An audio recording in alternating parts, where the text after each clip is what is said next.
And I think when I'm having conversations with people or when I'm talking about this on my platforms, I think one of the reoccurring questions that keeps coming up for me, or to me rather, is what are we supposed to do? And I feel like there are certain days where I know how to answer that, and there's other days where I'm not exactly sure how to answer that because we are really living in an unprecedented moment. For you, though, like when people kind of come across you with that question, like how do you respond? Like, what do you think people should be doing in this moment right now to handle everything that we're seeing in the news cycle? So I have a few answers. I have, the kind of practical answers and the kind of more theoretical answers. But I Yeah, think practically, the things that we need to be doing are raising our voices. Making sure that this stuff doesn't fly under the radar, that make sure that people know that we see this, whether you have 5 followers, 50 followers, 500 followers, or 500,000 followers, you need to be using your platform to call out the, excuse my language, bullshit that you see happening. Because if it becomes normalized and if they think, this is okay, then they're just going to push the envelope farther and farther and farther until we don't even recognize the country in which we live. So, yeah, first of all, raise your voices. Follow the people who you think are speaking out about this stuff in a way and share their stuff and tell other people, because even if you're sharing to 5 people and they share to 5 people, then, we that's how we build. We build by organizing within our own communities. Show yeah. up to protests, we're doing a big protest on May Day on Thursday. Everyone is going to be out in the streets. Go find your local protest, make a sign, be out there. It makes you feel like you're in community with people who care. And also, it's showing, people like Rachel Maddow are showing all the protests that are happening to everyone out there, being like, you can't just get away with this. We're not going to shut up. Yeah. Another practical thing that I think is really important to do that a lot of people think, it's like a collective action problem. People are like, well, I don't need to do that. Other people are going to call their representatives. No, you have to call your representatives. You have to make it a point to call your representatives, your members of Congress, your senator, no matter which side of the aisle they fall on, to voice how you feel, because they track that stuff. It matters. It impacts the way they vote. And they start getting scared if they get flooded with calls. They're like, oh god, I really can't vote again. There are Republicans who are not going to be able to support this budget because they know how many people in their state are on Medicaid. And so I think like this is how we make change in the long run, by expressing ourselves and voicing our Yeah. opinions and making sure people know. Um, and then like on more of a like, just collective level, I think everyone Yeah. needs to, just to remember to like the whole point of this is to overwhelm you, to make you feel hopeless, Yeah. to feel as though there's nothing you can do. And the reality is that's what they're trying to do. And you can't let hope fall away. You can't become hopeless. Every day, you have to wake up and say, okay, what little action can I do today to make it feel like I'm doing something? I'm making a difference, whether it's calling a representative, calling a friend, just doing something to organize in your own community. Mariama Kaba, one of my favorite abolitionist writers, says hope is a discipline. And it's so true. Like we have to wake Yeah. up every day and continue to fight and not lose hope. Because if we lose hope, then that's how they win. I kind of want to build off of that a little bit because I think for me, resistance can take so many different forms, but being in community is like, as you were saying, is one of the most important things that you can possibly do. There are so many times where I think feeling isolated, being isolated is actually like one of the more contributing factors to that hopelessness feeling that people do end up getting. All the doom scrolling, people think like, oh, what can I do about this? How can I actually make an impact? How can I actually be a part of any meaningful change? All of that kind of gets dulled a little bit when you find yourself out in the community doing things with people, trying to find different ways that you can organize together.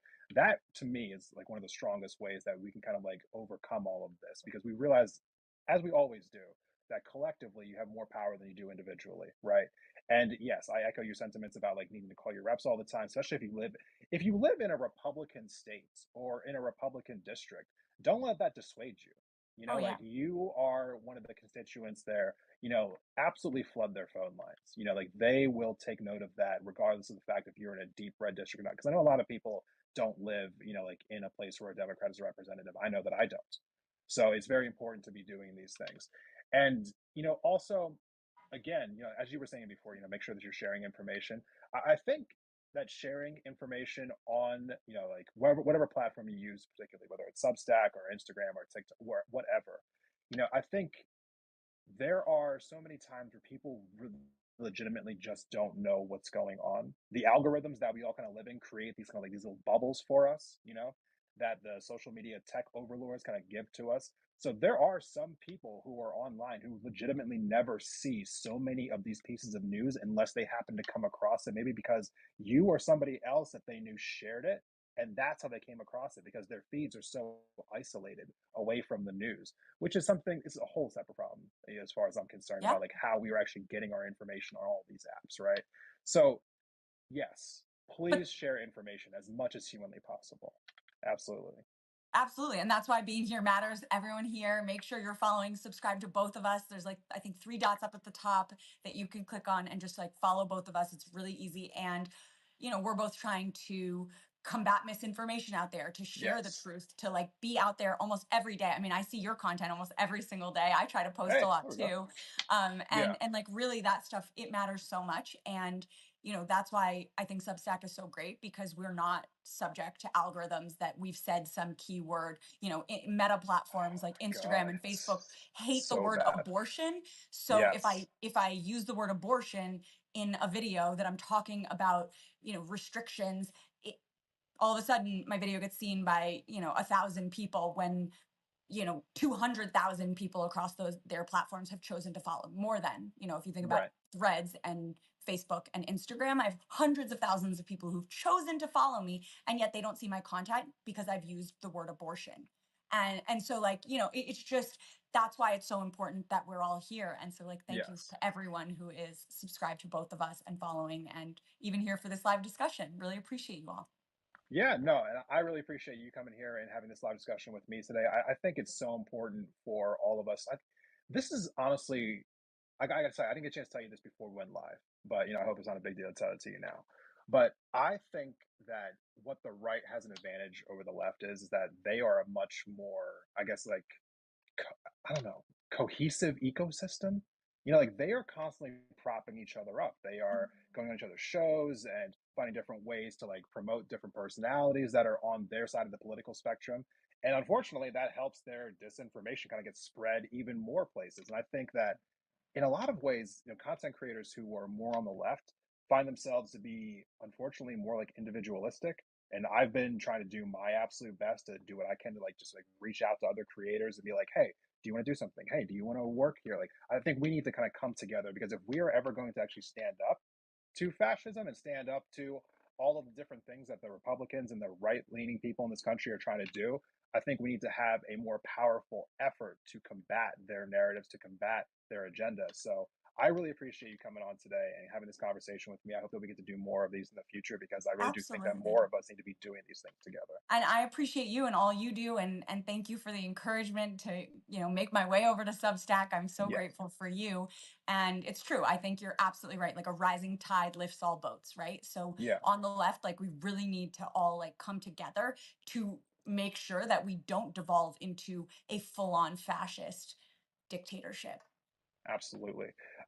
Was there any other story that you wanted to talk about before we get out of here?